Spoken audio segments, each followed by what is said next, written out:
Welcome to our channel. Before we get started, please consider liking and subscribing so we can bring more stories like this to you. I moved into a prestigious neighborhood thinking I was trading in busy city life for a quiet, respectful community. Instead, I discovered that the place was governed by an infamously rigid homeowners association. Right at the center of all the fuss was a self-appointed enforcer, a middle-aged woman named Karen who seemingly lived for the thrill of controlling other people's lives. Everybody warned me to keep my head down, to attend the mandatory monthly meetings, and to avoid stirring the pot. Unfortunately, I learned the hard way that when someone like Karen sets her sights on you, compliance doesn't help. You become her target the moment she decides you've stepped out of line. My biggest offense? Placing a small metal plaque in front of my house in honor of my late father, a military veteran who'd passed away just 2 years prior. It was barely noticeable unless you were standing in my front yard. This was no flashy statue or giant monument. It was just a simple, tasteful dedication to the man who taught me most of what I know.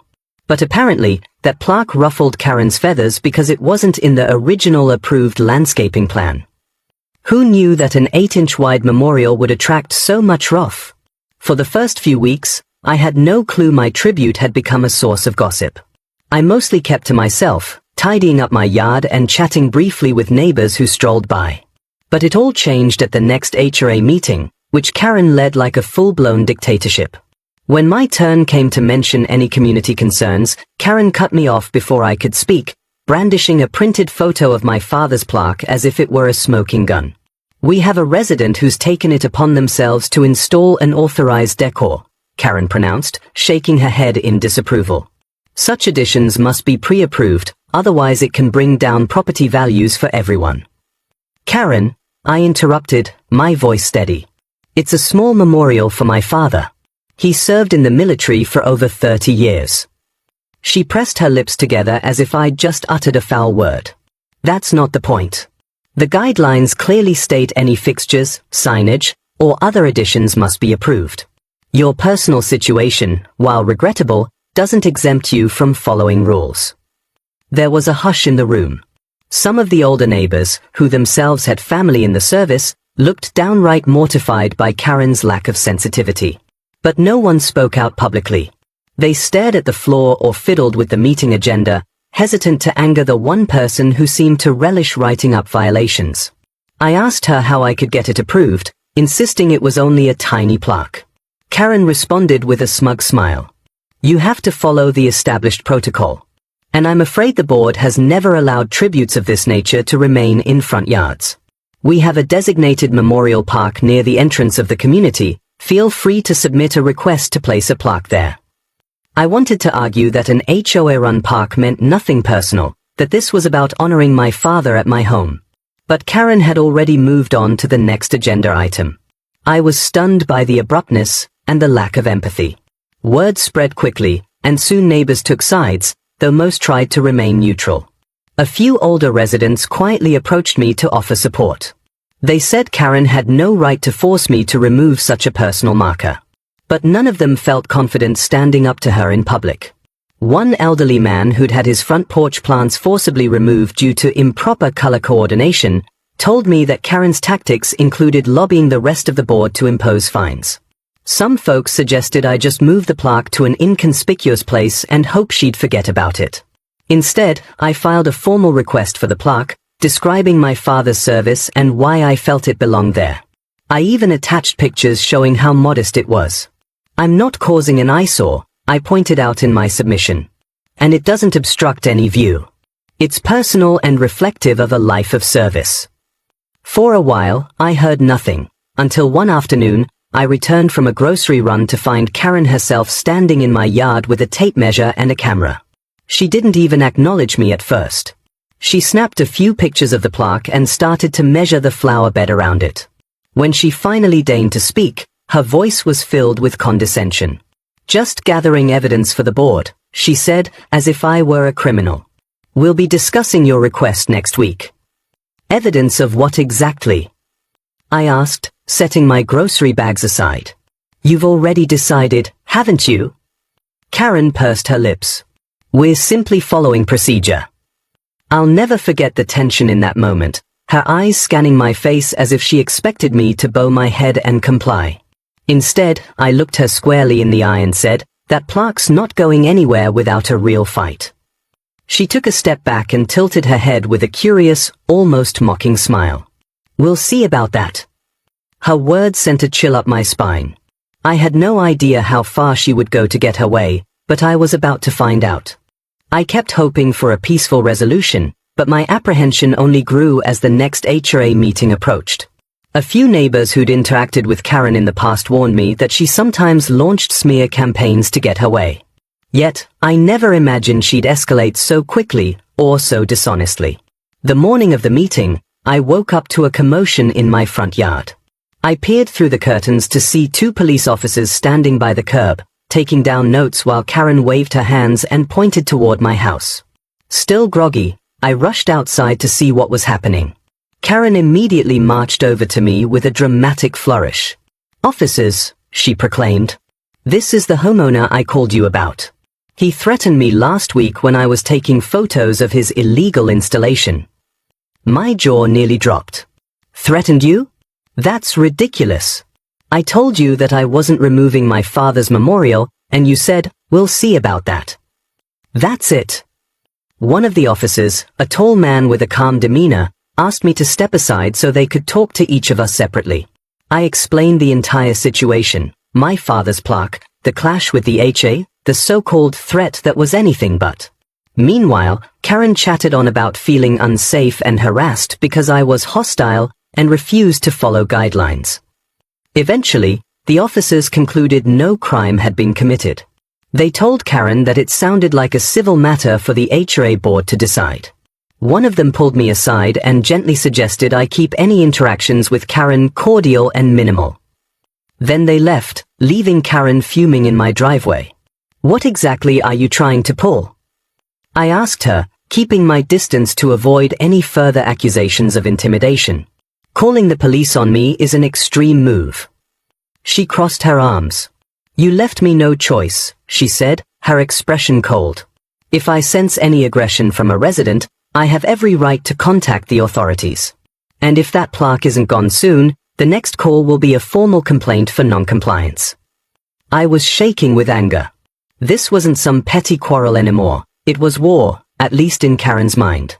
She was determined to paint me as a threat to the community, and she wasn't above making false accusations to get there.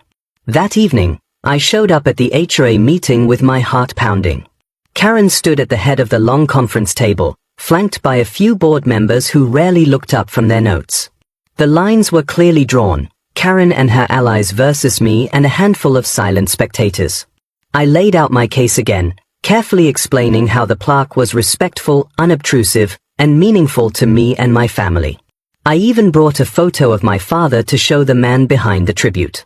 But Karen was prepared with a litany of nonsense. It was against the rules, it was an unapproved fixture, it was diminishing the uniformity of the neighborhood, and so on. In an unexpected turn, one older gentleman on the board, Mr. Poole, cleared his throat and spoke up. "I don't believe a small plaque would affect our property values. I see no reason why the board can't make an exception, especially given the plaque is dedicated to a veteran." He cast a stern glance at Karen. "Let's not be heartless. We have the power to vote on exceptions." Karen's eyes blazed, but she managed a tight smile. "We must consider precedent, Mr. Poole. If we allow one homeowner to install personal tributes, the entire aesthetic plan of our community could unravel. Where does it stop?" I half expected Mr. Poole to yield under her intimidating stare, but to my surprise, he held firm. "We can set conditions, such as size and placement.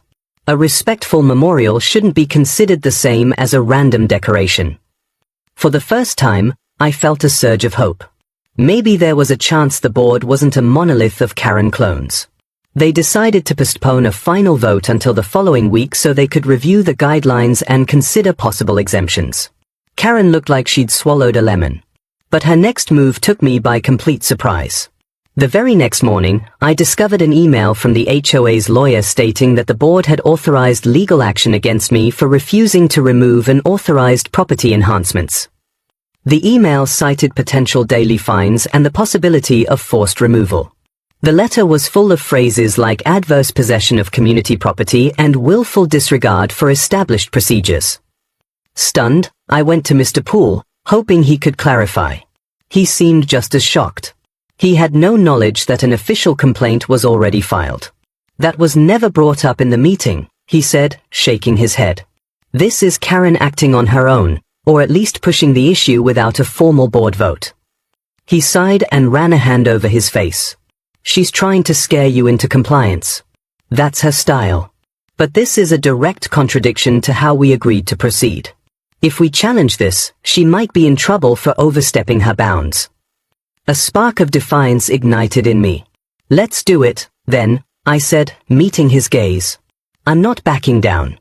If she wants to drag me into court over a plaque that honors my father, she's picked the wrong person to bully. That very afternoon, Mr. Poole helped me gather the documents I needed, including the official HOA bylaws, which conveniently made no direct mention of personal memorial plaques, the meeting minutes where the board decided to review my request rather than reject it, and even emails from a few neighbors stating their support for my cause.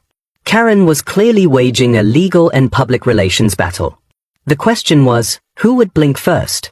With rumors swirling around the neighborhood about me being aggressive and breaking rules, I knew my next move had to be decisive. It wasn't just about the plaque anymore. It was about refusing to cave to a tyrant who thought she could rewrite the rules whenever it suited her. I lost track of how many sleepless nights I spent worrying about the looming legal threat. I pictured the worst-case scenarios, massive fines piling up, a lawsuit draining my finances, or even a lien on my property. My father's modest plaque, intended as a quiet tribute, had become the catalyst for a bitter fight that consumed my every waking thought. What neither Karen nor I expected was how the rest of the community would react once they caught wind of her tactics. When folks realized she'd tried to frame me for threatening her, and then served me with an intimidating legal notice without the board's proper vote, things started to shift. People who had remained neutral began speaking out.